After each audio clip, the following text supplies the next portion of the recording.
বাংলাদেশের রাজনীতি এবং অর্থনীতিতে একটা বড় বিতর্ক হচ্ছে আমেরিকার সঙ্গে বাণিজ্য চুক্তি।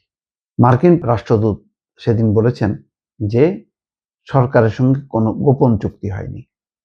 তাহলে প্রকাশ্য চুক্তির যদি হয়ে থাকে, সেই চুক্তির পুরো বিস্তারিত দিকটা কি? তাতে বাংলাদেশ কিভাবে লাভবান হবে, এই ব্যাপারে কিন্তু কোনো ব্যাখ্যা এই পর্যন্ত কেউ করেনি। রুবিন ফারহানা সংসদের দাবি তুলেছেন যুক্তরাষ্ট্রের সঙ্গে বাণিজ্য চুক্তি সংসদে তোলার দাবি। তাহলে যতক্ষণ না পর্যন্ত সংসদে না তোলা হচ্ছে বা সরকার কোনো প্রজ্ঞাপনের মাধ্যমে বা গেজেটের মাধ্যমে বিস্তারিত না হচ্ছে, ততক্ষণ পর্যন্ত কিন্তু এটি নিয়ে একটা বিতর্ক থেকেই যাবে, যার কোনো ব্যাখ্যা এই পর্যন্ত কেউ দেয়নি। একটা খবর দেখলাম, যুক্তরাষ্ট্রের সঙ্গে বাণিজ্য চুক্তি বাতিলের দাবিতে কর্মসূচি দিয়েছে গণতান্ত্রিক ছাত্র জোট। বহু ব্যবসায়ী মনে করেন যে এই চুক্তিটা আত্মঘাতী হয়েছে।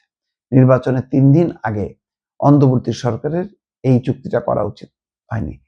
চুক্তি যদি দেশের স্বার্থেই ছিল, তা যদি হইতো, তাহলে আগেই এই চুক্তির বিস্তারিত দিক নিয়ে রাজনৈতিক দলগুলোর সঙ্গে বৈঠক করার দরকার ছিল। কারণ ইউনূস সরকার জানে যে 3 দিন পরে নির্বাচন, সেই নির্বাচনে কোনো না কোনো রাজনৈতিক দল ক্ষমতায় আসবে, বা যারা ক্ষমতায় আসবে না তারা বিরোধী দলে থাকবে।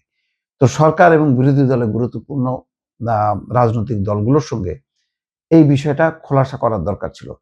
কি এমন চাপ ছিল যুক্তরাষ্ট্রের পক্ষ থেকে যে এই চুক্তিটা করতেই হলো? এতেই কিন্তু অনেকের সন্দেহ। এমনকি অন্তর্বর্তী সরকারও কিন্তু খোলাসা করেনি, প্রতিটা ধারা উপধারা কিন্তু প্রকাশ করে বলেনি যে না, এই চুক্তির মধ্য দিয়ে দেশ লাভবান হয়েছে। এই কথা কিন্তু কেউ বলতে পারছে না।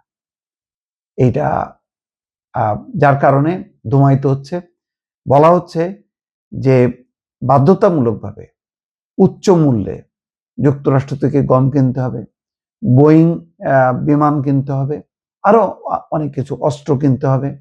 এই যে কথাগুলো বলা হচ্ছে, তাহলে আমাদেরকে যে ট্যাক্স সুবিধাটা দিল, 20% বা 19% যে ট্যাক্স আরোপ করলো রপ্তানি পণ্যের উপর, কিন্তু তার বিনিময়ে যদি বিপুল অঙ্কের যদি আমদানি করতে হয় এবং ব্যয়বহুল আমদানি, মানে ক্ষতি স্বীকার করে যদি আমদানি করতে হয় বা কেনাকাটা করতে হয়, তাহলে শেষ পর্যন্ত লাভটা কি হলো?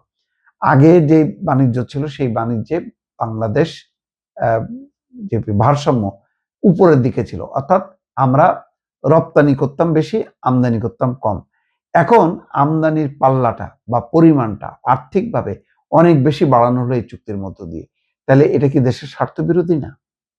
কেন এটার বিস্তারিত দিক তুলে ধরা হচ্ছে না? কেনই বা এই এমন কি চুক্তি, যে চুক্তি বাতিল করা হচ্ছে না? এই বিষয়টা নিয়ে কিন্তু বিতর্ক থেকে গেল।